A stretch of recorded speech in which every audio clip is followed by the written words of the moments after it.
തിരുനാൾ ആഘോഷിക്കുവാനും സെബസ്ത്യാനോസ് പുണ്യവാന്റെയും പരിശുദ്ധ അമ്മയുടെയും മാധ്യസ്ഥം തേടുവാനും അണിഞ്ഞിരിക്കുന്ന ഏറ്റവും സ്നേഹമുള്ള മാതാപിതാക്കളെ, പ്രിയമുള്ള സഹോദരി സഹോദരങ്ങളെ, എന്റെ മനസ്സിലുമുള്ള അച്ഛന്മാരെ, ചിന്തകളെ, കുഞ്ഞുമക്കളെ, ബഹുമാനപ്പെട്ട അച്ഛന്മാരെ, എല്ലാവർക്കും തിരുനാളിന്റെ ആശംസകൾ നിറഞ്ഞ സ്നേഹത്തോടെ നേരുകയാണ്.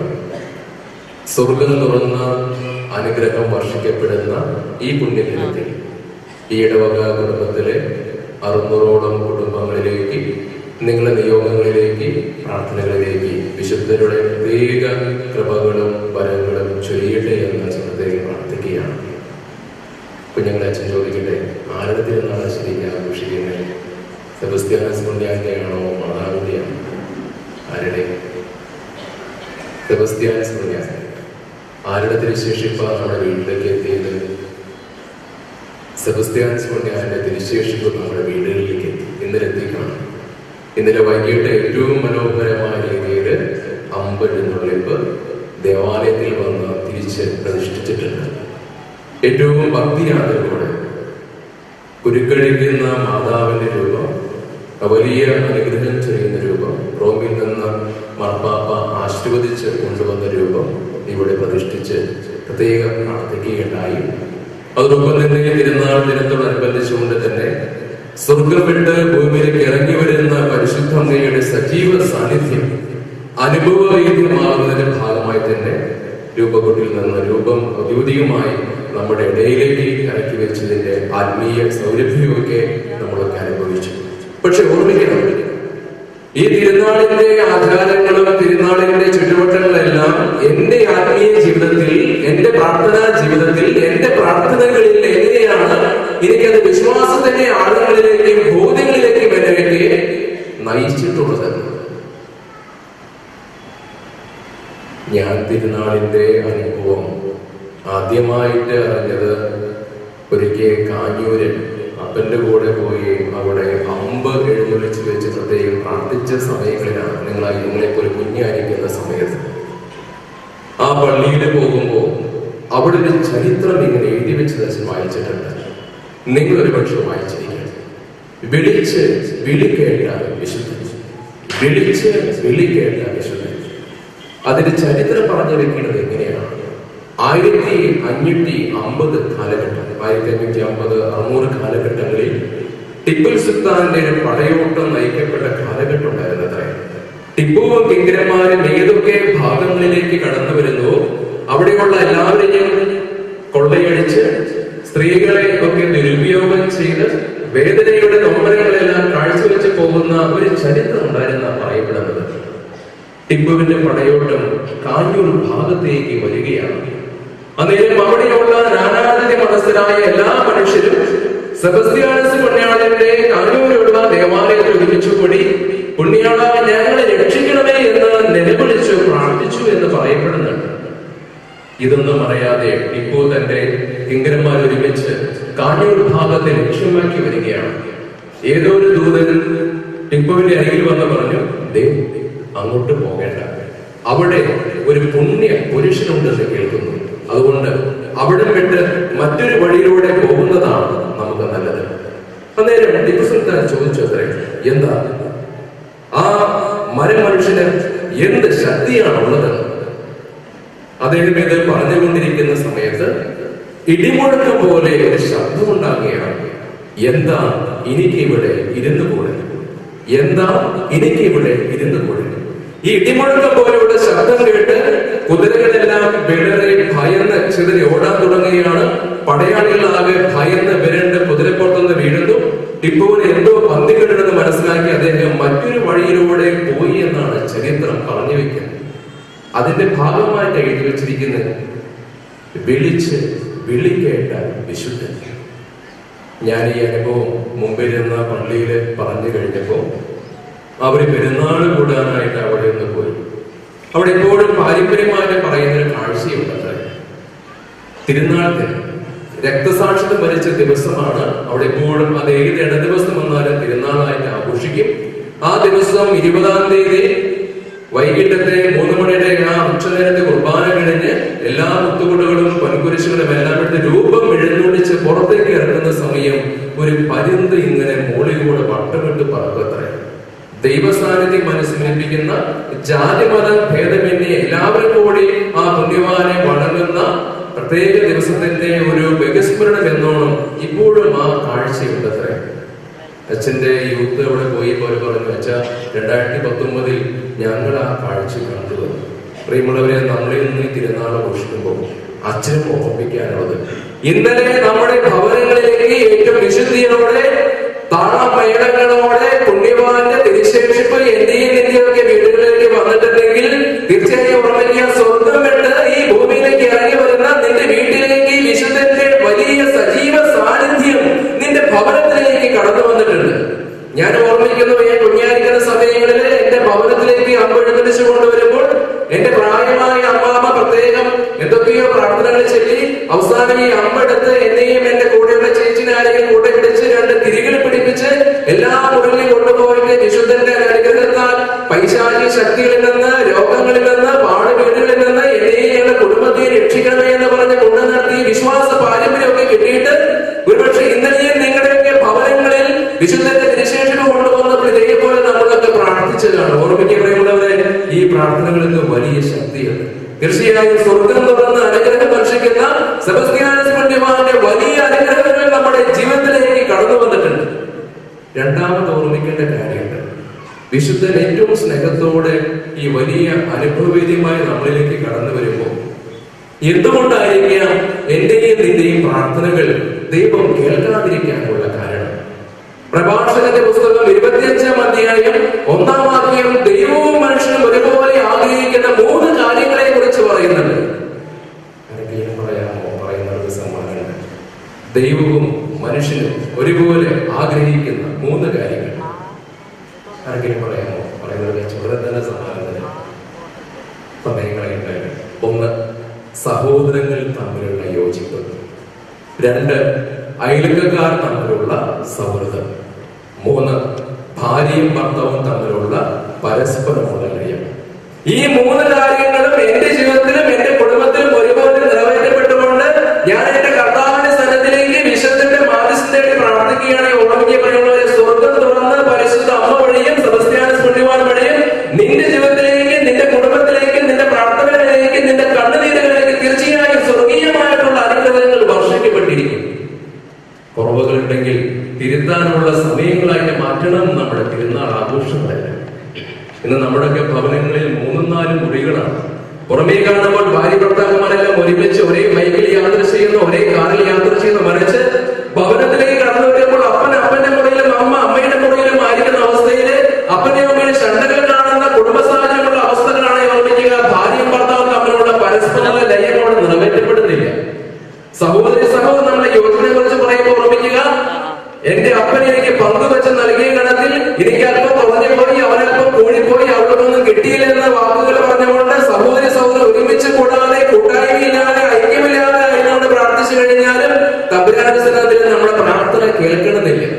അയൽക്കാർ നമ്മളെ സൗഹൃദത്തെ കുറിച്ച് പറയുമ്പോൾ എന്റെയും എന്റെ സുഹൃത്തിന്റെയും എന്റെ അയൽപ്പക്കളുടെ ഭവന അന്തരീക്ഷത്തിൽ എന്തെങ്കിലുമൊക്കെ അതിർത്തി തർക്കങ്ങളുടെ പേരിൽ വഴക്കുകളും വിദ്വേഷവും വൈകാരികളായിരിക്കുന്ന അവസ്ഥയുണ്ടെങ്കിൽ ഓർമ്മിക്കപ്പെടുന്നവരെ, തമ്പുരാൻ ഒരുപക്ഷെ അനുഗ്രഹങ്ങളൊന്നും ചൊരിയണമെന്നില്ല.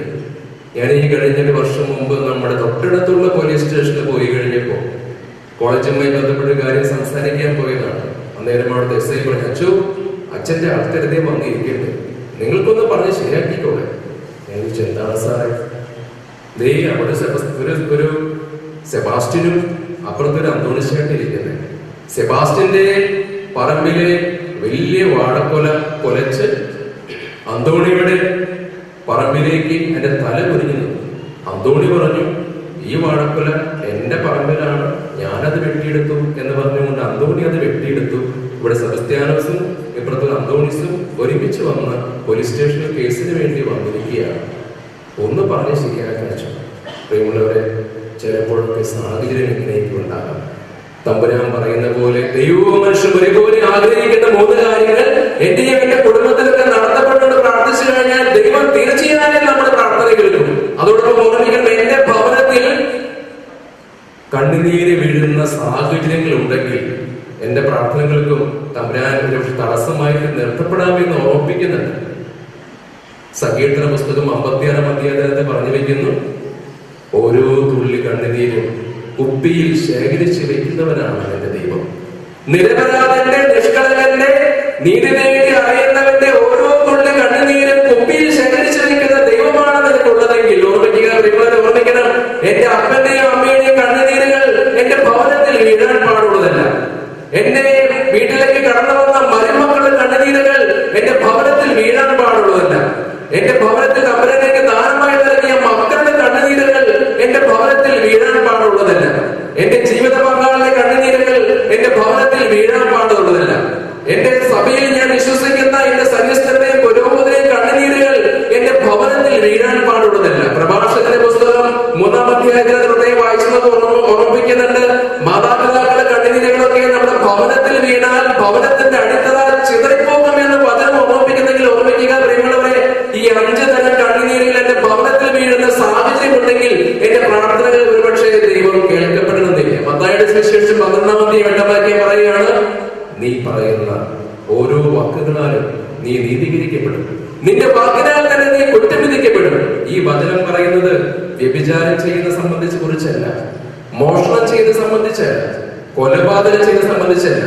നിന്റെ വാക്കുകളാൽ തന്നെ നീ നീതീകരിക്കപ്പെടുമെന്ന് പറയപ്പെടുമ്പോൾ ഇന്ന് എന്റെ ഭവനത്തിൽ എന്റെ സംസാരങ്ങൾ കൊണ്ട്, എന്റെ വാക്ശരണികൾ കൊണ്ട് എന്റെ പ്രിയപ്പെട്ടവരുടെ കണ്ണുനീരുകൾ ഭവനത്തിൽ വീഴപ്പെടുന്നുണ്ടെങ്കിൽ ഓർമ്മിക്കുക, സെബസ്ത്യാനോസ് പുണ്യവാനെയും പരിശുദ്ധ അമ്മയുടെയും മാനസത്തിന് പ്രാർത്ഥിക്കുമ്പോൾ ഒരുപക്ഷെ എന്റെ പ്രാർത്ഥന കേൾക്കുന്നില്ലെങ്കിൽ ഈ കണ്ണുനീരുകളൊക്കെ കർത്താവ് കുപ്പിയിൽ ശേഖരിച്ചു വെച്ചുകൊണ്ട് എന്നോട് ചോദിക്കുന്ന നിമിഷങ്ങളിൽ നിന്നുള്ളത് ഓർമ്മപ്പെടുത്തലാണെന്ന് കൂടി ഈ തിരുവചനം നമ്മെ ഓർമ്മിപ്പിക്കുകയാണ്. പരിശുദ്ധ അമ്മയുടെ തിരുനാളും കൂടി നമ്മൾ ആഘോഷിക്കുമ്പോൾ എന്റെ ജീവിതത്തിൽ ചെറിയ അനുഭവം പറയാൻ ആഗ്രഹിക്കുകയാണ്. 2017 ഞാൻ അട്ടപ്പാടിയിൽ അച്ഛന്മാരുടെ ധ്യാനം കൂടാനായിട്ട് പോയി. അന്ന് ധ്യാനം കൂടുന്നതിൽ 110 അച്ഛന്മാർ അവിടെ ധ്യാനം കൂടുന്നുണ്ട്. വിവിധ രൂപതകളിൽ നിന്നും വിവിധ കോൺഗ്രിഗേഷനിലുള്ള അച്ഛന്മാരാണ് ധ്യാനം കൂടുന്നത്. ധ്യാനത്തിന്റെ അവസാന ദിവസം ധ്യാനിപ്പിക്കുന്ന ബിനോയേച്ച് വന്ന് ചോദിച്ചു, അച്ഛാ ധ്യാനമൊക്കെ എങ്ങനെയുണ്ടായിരുന്നു? അച്ഛാ നല്ല ധ്യാനമായിരുന്നു, നല്ല ടോക്കുകളായിരുന്നു. അവസാനം അച്ഛൻ ചോദിച്ചു, അച്ഛാ കൗൺസിലിംഗ് ഒക്കെ എങ്ങനെയുണ്ടായിരുന്നു? ഞാൻ പറഞ്ഞു, കുഴപ്പമില്ല. ഞാൻ കുഴപ്പമില്ല എന്ന വാക്കുകൾ പറഞ്ഞു കഴിഞ്ഞപ്പോൾ അച്ഛന് എന്തോ ഒരു സംശയം. ഞങ്ങളെ സംബന്ധിച്ച്, അച്ഛന്മാരെ സംബന്ധിച്ചിടത്തോളം ഞങ്ങളെ ഈ 11 വർഷം സൈക്കോളജി പഠിപ്പിക്കുന്നുണ്ട്. അതുകൊണ്ട് തന്നെ ഇങ്ങനെയുള്ള കാര്യം ചോദിക്കുമ്പോൾ ഒരു പക്ഷേ ആ രീതിയിൽ തന്നെ എടുത്തോളൂ. കുഴപ്പമില്ല എന്ന് പറഞ്ഞു കഴിഞ്ഞാൽ അച്ഛൻ സാരമില്ല, അച്ഛൻ കാണാൻ എല്ലാ അനുഗ്രഹം ഉണ്ടാകണമെന്ന് അച്ഛൻ പോയി. ധ്യാനത്തിന്റെ ഏറ്റവും അവസാനത്തെ ഒരു ആരാധന സമയത്ത് അച്ഛനെ തന്നെ വിളിച്ചു, അച്ഛാ സിസ്റ്റർ ഇനിയുണ്ട്, അച്ഛൻ നമുക്കൊന്ന് പ്രാർത്ഥിക്കാന്ന് പറയാം. ആയിക്കോട്ടെ എന്ന് കരുതി എന്റെ ആദ്യത്തെ അനുഭവമാണ്. ഞാൻ ധ്യാനം കൂടാൻ പോകുന്ന അച്ഛന്മാരെ മാത്രം അവിടെയും ധ്യാനം കൂടാൻ ആദ്യത്തെ അനുഭവമാണ്. അവിടെ ചെന്നു അച്ഛൻ സിസ്റ്ററിന്റെ തലയിൽ കൈവച്ചു സ്തുതിക്കാൻ പറയുകയാണ്. ഞാൻ അങ്ങനെ സ്തുതിച്ചു. സിസ്റ്റർ പറഞ്ഞു, അച്ഛാ കെട്ടുകൾ പൊട്ടണം, നല്ല ഫ്രീ ആയിട്ട് സ്തുതിക്കാൻ പറഞ്ഞു. എനിക്ക് അങ്ങനെ ശരിക്കും ഹല്ലേലൂയ അങ്ങനെ വരുന്നില്ല. സിസ്റ്റർ അങ്ങനെ ഒരുപാടൊന്ന് പ്രോത്സാഹിപ്പിച്ച് അങ്ങനെ സ്തുതിച്ചുകൊണ്ടിരുന്നു. പെട്ടെന്ന് സിസ്റ്റർ ചോദിക്കുകയാണ്, അച്ഛാ അച്ഛന് ആക്സിഡന്റ് സംഭവിച്ചു. ഞാൻ പറഞ്ഞു, ചെറിയൊരു ആക്സിഡന്റ് സംഭവിച്ചിട്ടുണ്ട്, വലിയ അപകടമൊന്നും ഉണ്ടായിട്ടില്ല. സിസ്റ്റർ വീണ്ടും സ്തുതിക്കാൻ പറയുകയാണ്. ഞാൻ വീണ്ടും സ്തുതിച്ചു. പെട്ടെന്ന് സിസ്റ്റർ ചോദിക്കുക, അച്ഛാ അപകടം ചെറുതായിരുന്നില്ല, അന്ന് അച്ഛന്റെ മരണമായിരുന്നു. ഞാൻ പെട്ടെന്ന് ഞെട്ടിപ്പോയി. വളരെ ലാഘവത്തോടെ ഞാൻ ഇരുന്ന് സ്തുതിച്ചിരുന്ന് ഞാൻ പെട്ടെന്ന് ചോദിക്കുകയാണ്, അന്ന് അച്ഛന്റെ മരണമായിരുന്നു, അത് ചെറിയ അപകടമായിരുന്നില്ല, ആ അപകടം അച്ഛൻ ഓർമ്മിപ്പിക്കാൻ പറയാണ്. ഞാൻ സിസ്റ്ററോട് പറഞ്ഞു, ശരിയായിരുന്നു. 2017 ഏപ്രിൽ മാസം 10-ാം തീയതി ഞാൻ അന്നിരുന്ന ദേവാലയത്തിലേക്ക് 3 കുർബാനയുണ്ടായിരുന്നു, 7 കുടുംബസമ്മേളനം ഉണ്ടായിരുന്നു. വൈകിട്ട് 6 മണിക്ക് അപ്പന്മാരുടെ പ്രാർത്ഥനാ കൂട്ടായ്മയ്ക്ക് ആരാധനയ്ക്ക് എഴുന്നള്ളിച്ച് വെച്ച് ഞാനൊരു രോഗിയെ കാണാനായിട്ട് അങ്കമാലി LM ഹോസ്പിറ്റലിലേക്ക് പോവുകയാണ് എന്റെ ബൈക്കിൽ.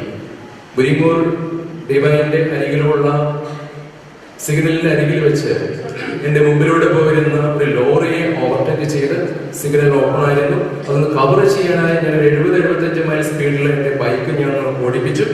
അന്നേരം എന്റെ ബൈക്കിനെ ഓവർടേക്ക് ചെയ്തുകൊണ്ട് പിന്നാലെ വന്ന സ്വിഫ്റ്റ് കാറ് എന്റെ ബൈക്കിന്റെ ഹാൻഡിലുമേ തട്ടുന്നു. എന്റെ ബൈക്ക് സ്കിഡ് ചെയ്ത് നേരെ റോഡിലേക്ക് വീഴുന്നു. ഞാൻ റോഡിൽ കൂടെ ഉരുണ്ടുകൊണ്ടിരിക്കുകയാണ്. ഞാൻ നോക്കുമ്പോൾ ഹെൽമെറ്റ് എല്ലാം തെറിച്ചു പോയി, പോക്കറ്റിലെ മൊബൈൽ എല്ലാം തെറിച്ചു പോകുന്നു. ഞാൻ കാണുന്നത് ലോറി വരുന്നു, ഇനി ഒന്നും ചെയ്യാനില്ല, നേരെ ലോറി എന്റെ തലയിലേക്കാണ് വരുന്നത്. ഒരു സെക്കൻഡ് കൊണ്ട് ദൈവമേ എന്ന് മാത്രം വിളിക്കാൻ എനിക്ക് സാധിച്ചു. ഞാൻ ഇങ്ങനെ കൈയൊക്കെ ചുരുട്ടി പിടിച്ച് ലോറി കയറാണ്. അത് താങ്ങാനുള്ള ശക്തിയില്ല, കണ്ണൊക്കെ അടച്ചിങ്ങനെ മുറുക്കെ പിടിച്ചങ്ങ് കിടന്നു. അന്നേരം പെട്ടെന്ന് ആ നിമിഷങ്ങൾക്കകം, സെക്കൻഡുകൾക്കകം ഈ ലോറി ഇങ്ങനെ ഭയങ്കരമായിട്ട് ഇങ്ങനെ ഇടിച്ചങ്ങോട്ട് നിന്നു. എന്റെ തലയെ ചെറുതായിട്ടൊന്ന് തട്ടി ലോറിയുടെ നിൽക്കുകയാണ്. കരിഞ്ഞ മണം. അന്നേരം ഡ്രൈവർ കടവുളി എന്ന് പറഞ്ഞ് അടുത്തോട്ട് ഇറങ്ങുകയാണ്. ഞാൻ പറഞ്ഞു, സർ പ്രവേല സാർ എന്ന് പറഞ്ഞ് പതുക്കെ എഴുന്നേൽക്കുന്നു. എനിക്ക് ബോഡിക്ക് ഭയങ്കര പെയിൻ ഉണ്ട്. എന്നാലും നോക്കിയപ്പോൾ ഇവിടെ ചോരയൊന്നും കാണാനില്ല. കണ്ടു നിന്നവരൊക്കെ പറഞ്ഞു, ഓ ചേട്ടന്റെ ഭാഗ്യം അരഞ്ഞു പോയാണ്. എന്നെ അങ്ങനെ തന്നെ സെന്റ് ജെയിംസ് ഹോസ്പിറ്റലിൽ കൊണ്ടുപോയി ഈ സംഭവം പറഞ്ഞപ്പോ ആ സിസ്റ്റർ പറയാണ്, അച്ഛാ അന്ന് അച്ഛന്റെ മരണമായിരുന്നു. അച്ഛനെ സംരക്ഷിച്ചത് മാതാവ് ഉള്ളംകൈയിലേക്കാണ്. ആ ബൈക്കിൽ നിന്ന് അച്ഛനെ പിടിച്ച് മാതാവ് താഴത്തേക്ക് ഇട്ടത്. എന്നിട്ട് എന്റെ ചോദിച്ചു, അച്ഛൻ ജപമാല ശരിക്കും ചൊല്ലാറില്ലേ? എന്റെ ഹൃദയത്തിൽ കിടന്ന നഗ്നസത്യങ്ങളെല്ലാം വിളിച്ചു പറഞ്ഞ സിസ്റ്ററോട് ഞാൻ പറഞ്ഞു, സിസ്റ്ററെ ആത്മാർത്ഥമായിട്ട് പറയുമ്പോ ശരിക്കും ജപമാല ചെല്ലാറണം ചോദിക്കുമ്പോ ഒരുപക്ഷെ ഞാൻ ശരിക്കും ചെല്ലാറില്ല. കാരണം ഞാൻ ഇരുന്ന സമയത്ത് എനിക്ക് ഒരു രൂപതയുടെ ഉത്തരവാദിത്വം കൂടി ആ സമയത്ത് ഉണ്ടായിരുന്നു. എനിക്ക് ഏറെക്കുറെ എല്ലാ ദിവസവും 2 അല്ലെങ്കിൽ 3 കുർബാന ഉണ്ടാകും. ഞാനങ്ങനെ വാഹനത്തിൽ സഞ്ചരിക്കുമ്പോൾ ഓരോ രഹസ്യങ്ങൾ വെച്ച് ചെല്ലും. രാത്രി കിടക്കാൻ തന്നെ ടയേർഡാകും. ഞാൻ പറയും, മാതാവേ ഞാൻ 4 രഹസ്യം പല സമയത്ത് ശരിയിട്ടുണ്ട്, അവസാനമായിട്ട് ഒരു രഹസ്യം ചെല്ലി ഇതെല്ലാം കൂട്ടി വെച്ച് ജപമാല ആക്കിക്കോളൂ എന്ന് പറഞ്ഞ് ഞാൻ അങ്ങനെ പരിപൂർണമായിട്ട് ജപമാല ചെല്ലാറില്ല. ക്രിസ്ത്യന്റെ ഓർമ്മത്തിൽ വിട്ടു, അച്ഛാ ജപമാല മറക്കരുത്. മാതാവ് പ്രത്യേകം അച്ഛനെ സംരക്ഷിച്ചിട്ടുണ്ട്, ഇനിയും സംരക്ഷിക്കും. ഒരു കത്തോലിക്ക പുരോഹിതനായി ഞാൻ എന്റെ ഈ അനുഭവ സാക്ഷി നിങ്ങളോട് പറയുമ്പോൾ അച്ഛൻ ഓർമ്മിപ്പിക്കുകയാണ്. പ്രിയമുള്ളവരെ, ഈ ഇടവക മധ്യസ്ഥയെ പരിശുദ്ധമായി ഒരുപാട് സ്നേഹിക്കുന്ന ഓരോ കുടുംബമാണ് നിങ്ങളുടെ അച്ഛൻ അറിയാം. കാരണം ഈ ദേവാലയത്തിന്റെ പണികൾ വർഗീസിന്റെ കാലഘട്ടത്ത് പണിയപ്പെടുന്ന സമയത്ത് ഇവിടെയുള്ള ഓരോ കാര്യങ്ങൾ അച്ഛൻ കേൾക്കാറുണ്ട്. മാതാവന്മാരെ ഉറക്കെ വിളിച്ചത് പിടിച്ചു കഴിഞ്ഞാൽ എല്ലാവരും കൈയിടഞ്ഞ് സഹായിക്കുന്ന, സഹകരിക്കുന്ന നല്ലൊരു ഇടവകയാണ് ഈ കരിമഞ്ഞൂർ ഇടവക ദേവാലയം അച്ഛൻ അറിയാം. മാതാവിനേതാ ഇന്നതാ ഈ മുകളിൽ നിന്ന് ഇറക്കി വെക്കുമ്പോഴും മാതാവ് നിന്റെ വീട്ടിലേക്ക് കടന്നു വന്നിട്ടുണ്ട്. ദിനവൃത്താന്ത 2-ാം പുസ്തകം 7-ാം അധ്യായം 14-15 വാക്യം പറയുകയാണ്, ഇവിടെ നിന്ന് ഉയരുന്ന പ്രാർത്ഥനകൾക്ക് നേരെ കർത്താവിന്റെ കണ്ണും കാതും സദാ ജാഗരൂകമായിരിക്കും. ഇവിടെ നിന്ന് ഉയരുന്ന പ്രാർത്ഥനകൾക്ക് നേരെ, ഈ കരിമഞ്ഞൂർ ഇടവക ദേവാലയത്തിൽ ഉയരുന്ന പ്രാർത്ഥനകൾക്ക് നേരെ, ഈ കരിമഞ്ഞൂർ ഇടവക ദേവാലയത്തിൽ നിന്റെ ഭവനത്തിൽ നിന്ന് ഉയരുന്ന പ്രാർത്ഥനകൾക്ക് നേരെ, നീ കാറിൽ നിന്ന് പ്രാർത്ഥിക്കുമ്പോൾ, വാഹനത്തിൽ നിന്ന് പ്രാർത്ഥിക്കുമ്പോൾ, യാത്ര ചെയ്യുമ്പോൾ പ്രാർത്ഥിക്കുമ്പോൾ, എല്ലാ പ്രാർത്ഥനകൾക്ക് നേരെ കർത്താവിന്റെ കണ്ണും കാതും സദാ ജാഗരൂകമായി നിന്നെ കേൾക്കുന്ന, നിന്നെ ആശീർവദിക്കുന്ന, നിന്നെ ആശ്വാസം നൽകുന്ന, ജീവിക്കുന്ന ദൈവമാണ് അവിടെ നിന്ന് പ്രത്യേകം ഓർമ്മിപ്പിക്കുന്നുണ്ടെങ്കിൽ പ്രിയമുള്ളവരെ, ഈ തിരുനാൾ ദിവസങ്ങളിൽ, ഈ തിരുനാൾ നിമിഷങ്ങളിലൊക്കെ നല്ല ദൈവം ഈ വിശുദ്ധരിലൂടെ നിന്നെയും എന്നെയും നമ്മുടെ കുടുംബങ്ങളെയെല്ലാം അനുഗ്രഹിക്കുന്നു എന്നുള്ള ഉറപ്പുള്ള വിശ്വാസം നമുക്ക് എല്ലാവർക്കും ഉണ്ടാകട്ടെ. ഞാൻ പ്രത്യേക വിളിച്ചച്ഛനെ അഭിനന്ദിക്കുകയാണ്. ഞാൻ ശ്രദ്ധിക്കാറുണ്ട്, നമ്മുടെ ജയനച്ഛന്റെ പട്ടങ്ങൾ തുടങ്ങി ഈ ദിവസം വളരെ വെറൈറ്റി ആയ പ്രോഗ്രാമുകളായിരുന്നു. എല്ലാവരും ഇടവകയിലെ എല്ലാ മക്കളെയും ഒരു ജപമാലയിലെ മണികളെ പോലെ തന്നെ കോർത്തിണങ്ങി വ്യത്യസ്തങ്ങളായ മനോഹരമായ വളരെ കൂട്ടായ്മയുള്ള പ്രോഗ്രാമുകളെല്ലാം അച്ഛൻ ചെയ്യിപ്പിക്കുകയായിരുന്നു. പിന്നെ ഏറെ ആകർഷിച്ചത് ഈ പ്രാവശ്യം തിരുനാൾ പ്രസിദ്ധീനെ കുറിച്ച് ചോദിച്ചപ്പോ ഇവിടെ 400 പ്രസിദ്ധീകളുണ്ട്. പ്രത്യേകം അഭിനന്ദനങ്ങൾ പ്രത്യേകം സ്വീകരിച്ചു. ഈ 400 പ്രസിദ്ധീകളിൽ ഒരു 350-ലധികം തന്നെ യുവതി യുവാക്കളെന്ന് പറഞ്ഞു കേട്ടപ്പോൾ അതിലേറെ അഭിമാനവും സന്തോഷം തോന്നി. കാരണം സെബസ്ത്യാനോസ് ഒരു ചെറുപ്പക്കാരനായ വിശുദ്ധനാണ്.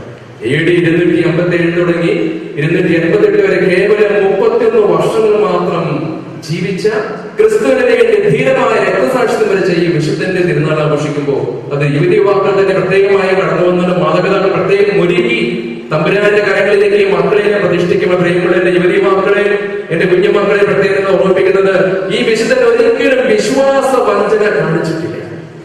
യുവതി യുവാക്കൾ അച്ഛനെ പ്രത്യേകം ഓർമ്മിപ്പിക്കാനുള്ളത്, നിന്റെ സഭയോടും നിന്റെ മാതാപിതാക്കളോടും നിങ്ങൾ ഒരിക്കലും വിശ്വാസ വഞ്ചന ചെയ്യില്ലേ എന്നുള്ളൊരു അഭ്യർത്ഥന മാത്രമാണ് ഈ വിശുദ്ധന്റെ മാധ്യസ്ഥതകൾ അച്ഛൻ പ്രത്യേകം പറയാനുള്ളത്. ഒരു കോളേജിലാണ് വർക്ക് ചെയ്യുന്നത്. പലപ്പോഴും പല മാതാപിതാക്കളെന്ന് പറയും, അച്ഛ അവളോടൊന്ന് പറഞ്ഞ് മനസ്സിലാക്കിയിരിക്കുക, അച്ഛ എന്റെ മോനോടൊന്ന് പറഞ്ഞ് മനസ്സിലാക്കിയിരിക്കുക. ഞങ്ങൾ പറഞ്ഞിട്ട് അവരെ കേൾക്കാത്ത സാഹചര്യങ്ങളാണ്. ഈ കഴിഞ്ഞ ദിവസങ്ങളിൽ TV വെച്ച് കഴിഞ്ഞപ്പോൾ വളരെ ഹൃദയസ്പർശിയായ രംഗം, ഒരു സിനിമയുടെ രംഗം അച്ഛൻ കണ്ടു. മുന്തിരിവള്ളി തലർക്കുമ്പോഴത്തെ സിനിമയിലെ രംഗാണ് കണ്ടത്. മോഹൻലാൽ എന്ന് പറയുന്ന നായകൻ ഒരു രജിസ്റ്റർ ഓഫീസിലെ രജിസ്ട്രാറായിരിക്കുന്ന സമയത്ത് ഒരു 18 വയസ്സ് കഴിഞ്ഞ പെൺകുട്ടി രജിസ്റ്റർ മാരേജ് ചെയ്യാൻ വേണ്ടി കടന്നു വന്നിരിക്കുകയാണ്. വീട്ടിലെ ഏക മകളാണ് പെൺകുട്ടി. കല്യാണം കഴിക്കാൻ പോകുന്നത് മറ്റേതൊരു സ്വഭാവ വിഭാഗത്തിലുള്ള ചെറുപ്പക്കാരൻ. അവനാണെങ്കിൽ കഞ്ചാവും കള്ളൊക്കെ കഴിക്കുന്ന ഒരു സാമൂഹ്യദ്രോഹിയ ചെറുപ്പക്കാരൻ. ഇവനെയാണ് പ്രണയിച്ച് കെട്ടാനായിട്ട് വന്നിരിക്കുന്നത്. മാതാപിതാക്കൾ ഓടി എന്ന് പറഞ്ഞു, സാറേ എന്റെ മോളാണ്, ഒന്ന് സഹായിക്കണം, അവളൊന്ന് ബാല്യം തിരുത്തണം. അന്നേരം മോഹൻലാൽ ഈ മാതാപിതാക്കളുടെ മകളോട് പറയാൻ, മോളെ നീ ഒരു കാര്യം ചെയ്യൂ, നീ ഇന്ന് ശാന്തമായിട്ട് വീട്ടിലേക്ക് ചെല്ല്, നിന്റെ അച്ഛനും അമ്മയും നിനക്ക് ആവശ്യമായ കാര്യമെല്ലാം നിറവേറ്റി തരും, നീ നിന്റെ പഠനം ഒന്ന് തീർക്ക്, ഒന്നുകൂടി ആലോചിച്ചിട്ടെല്ലാം ചെയ്യാം, ഒരു പക്ഷെ നിനക്ക് അവരെ തന്നെ അച്ഛനും അമ്മയും എല്ലാവരും അറിഞ്ഞുകൊണ്ട് ചെയ്തു തരും.